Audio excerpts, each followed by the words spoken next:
quiet quitting is trending as a people topic. So let's find out what this means for HR and people teams.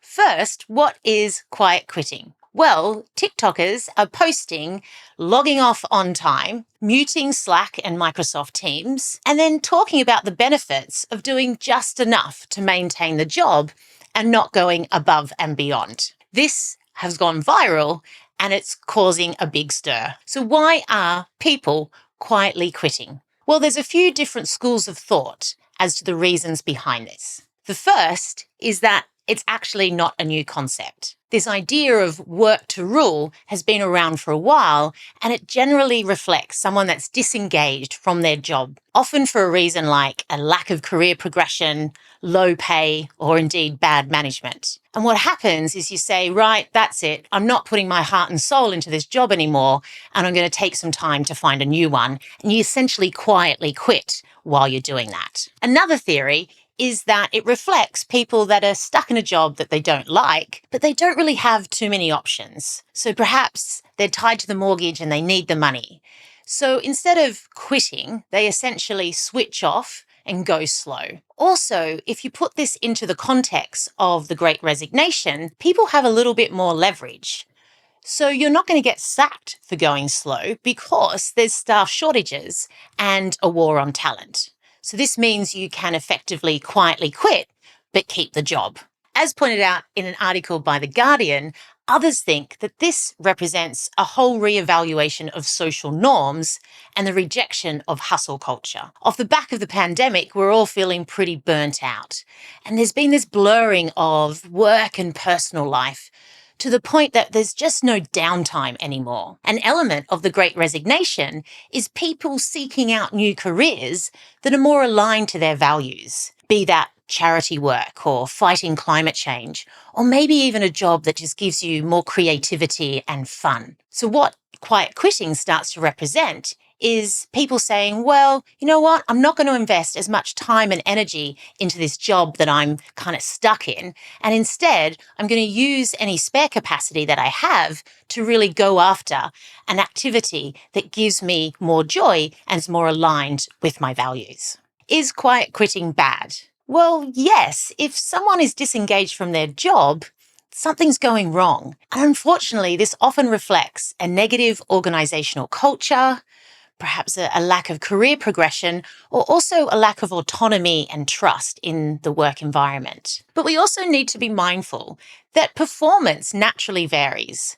We can't always be at the top of our game, and that is okay. We need to take a holistic view of someone's performance. And providing they produce solid, good work over time, a few slower days is perfectly fine. If there's a change in performance, again, this indicates something's going on. It could also be something that's happening in their personal life, or it reflects a bad relationship with a colleague or a manager. And all of this means we need to check in and have a chat. So let's look at what HR and people teams can do about quiet quitting. Well, if it's the result of burnout, we really need to respect the right of people to log off and recharge. Well-being and caring for the mental health of our people is now such a crucial component of the employment contract. There's also such a digital nature to work these days that makes it feel like you're always on. We need to move beyond presenteeism in the workplace and start to help teams build clear boundaries and working agreements about when it's okay not to be logged in and unavailable. For example, some companies have introduced recharge days, and this is where everyone takes a day off.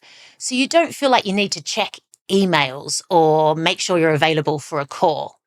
And you can actually down tools together as a team. Another example that companies are trying are deep work days. This is where meetings are completely banned, even for senior leaders, and you can just get on and get the job done. The next thing to consider is that kindness matters. People really want to be appreciated and thanked in the workplace. And as research shows, as pointed out by the People Management article on quiet quitting, people perform best when they feel psychologically safe. And this means they can speak up, they can disagree, and they can offer feedback to their team and, of course, to management. Another area is that people are seeking meaning and purpose in their job. A Gartner report is showing that following the pandemic, now more than ever, people want a purpose-led EVP, employee value proposition. An EVP defines your company above and beyond just the products and services that you're selling. It means that people can align with a series of values that means more than just the pay packet. So have a think.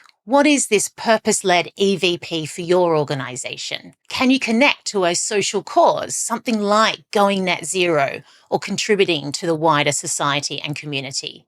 Another great tip is doing stay interviews, where you interview people about why they want to stay and work in your organization. So that's our take on quiet quitting. But what do you think? Let us know in the comments below. Is quiet quitting happening in your organization? If so, what are you trying? And do you have any other tips to share with us? Also, what do you think about quiet quitting? Is this the reevaluation of social norms that people are talking about, or is it just another way of doing work to rule? Let us know in the comments below. We'd love to hear from you. Until next time, thanks for watching and have a great day.